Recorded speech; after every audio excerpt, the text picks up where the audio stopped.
അതിന് അവൻ പോലീസ് സ്റ്റേഷനിൽ പോയിട്ടുണ്ടെങ്കിൽ എനിക്ക് അവനെ കുറ്റപ്പെടുത്താനൊന്നും പറ്റില്ല. ശരവണ, നിനക്ക് വേറെ ജോലിയൊന്നുമില്ലേ? നീ ആരോടായി സംസാരിക്കുന്നേ? ഈ നിൽക്കുന്ന മഹാനായ മനുഷ്യനെ അറിയില്ല നിനക്ക്? കോടീശ്വരനായ ജെആറിന്റെ അച്ഛന് മകൻ കെട്ടിപ്പൊക്കിയ ഓഫീസിൽ അന്തസ്സോടെ ഇരിക്കുന്ന ആളാ. സൂക്ഷിച്ചേ സംസാരിക്കാവൂ.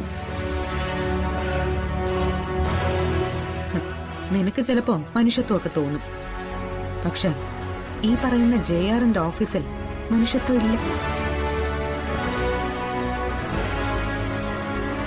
മനുഷ്യത്വം നഷ്ടപ്പെട്ടവരുടെ ഇടത്താവളമാണ് അവിടം. സുജാതെ,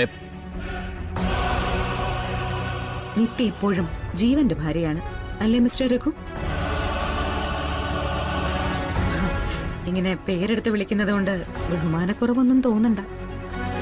വലിയ വലിയ ആളുകളോട് സംസാരിക്കുമ്പോ അങ്ങനെയല്ലേ സംബോധന ചെയ്യാൻ പറ്റൂ.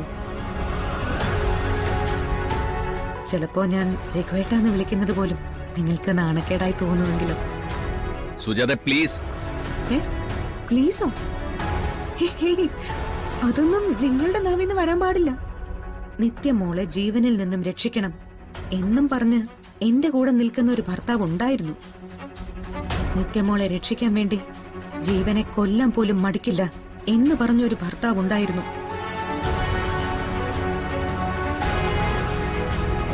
നട്ടല് കൊണ്ടുപോയി പണയം വെച്ചപ്പോ അതെല്ലാം കൂടി നിങ്ങളെ കൂട്ടത്തിൽ പണയം വെച്ചു. ജെആർ ഇപ്പൊ നിങ്ങളുടെ മുതലാളിയല്ലേ?